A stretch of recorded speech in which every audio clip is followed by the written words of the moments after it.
প্রকাশিত নবম জাতীয় পে স্কেল, সর্বনিম্ন বেতন ৩৫,০০০, ১:৪ অনুপাতে কার্যকর নতুন কাঠামো, পে কমিশনের চূড়ান্ত নির্দেশনা জারি। হ্যালো দর্শক, কালের কণ্ঠ পত্রিকায় চাকরিজীবীদের জন্য একটা গুরুত্বপূর্ণ নিউজ প্রকাশিত হয়েছে।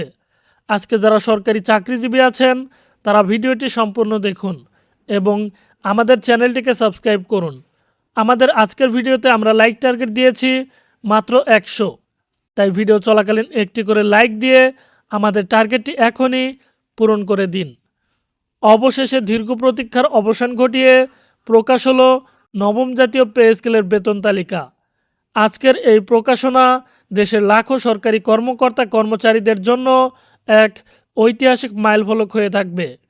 অর্থ মন্ত্রণালয় এবং পে কমিশনের চূড়ান্ত বৈঠকের পর এই নতুন বেতন কাঠামো কার্যকর করা হলো।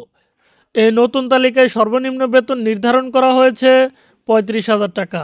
অর্থাৎ যারা এখনও নিম্ন গ্রেডে চাকরি করেন তারাও একটি সম্মানজনক আয়ের নিশ্চয়তা পাচ্ছেন। দীর্ঘদিন ধরেই সর্বনিম্ন বেতন বাড়ানোর দাবি উঠে আসছিল। এবার সেই দাবি পূরণ হলো বাস্তবে। নতুন কাঠামোতে ১:৪ অনুপাত মেনে বেতন বিভাজন করা হয়েছে। এর মানে হলো সর্বোচ্চ ও সর্বনিম্ন বেতনের মধ্যে পার্থক্য আগের তুলনায় অনেকটাই কমে গেছে। এতে একদিকে যেমন নিম্ন স্তরের কর্মচারীরা স্বস্তি পাবেন, তেমনি উচ্চ পর্যায়ের কর্মকর্তারাও একটি ভারসাম্যপূর্ণ আয় উপভোগ করবেন। পে কমিশনের সদস্যরা জানিয়েছেন, এই বেতন কাঠামো প্রণয়নের সময় বর্তমান বাজার পরিস্থিতি, মূল্যস্ফীতি, পারিবারিক খরচ এবং দীর্ঘমেয়াদী অর্থনৈতিক পরিকল্পনা বিবেচনা করা হয়েছে, যাতে সর্বনিম্ন চাকরিজীবীরা শুধু মাসিক খরচেই নয়, বরং ভবিষ্যতের জন্য একটি নিরাপদ জীবনযাত্রা গড়ে তুলতে পারে। অর্থ মন্ত্রণালয়ের কর্মকর্তাদের মতে, এই বেতন কাঠামো কার্যকর হওয়ার মাধ্যমে প্রায় ২ কোটির বেশি মানুষ প্রত্যক্ষ বা পরোক্ষভাবে উপকৃত হবেন। কারণ একজন সরকারি চাকরিজীবীর সঙ্গে জড়িত থাকে তার পুরো পরিবার। ফলে পরিবারের প্রতিটি সদস্য এই পরিবর্তনের প্রভাব অনুভব করবেন। নতুন বেতন তালিকা শুধু কর্মচারীদের জন্য নয়, পেনশনারদের জন্য বড় সুখবর নিয়ে এসেছে।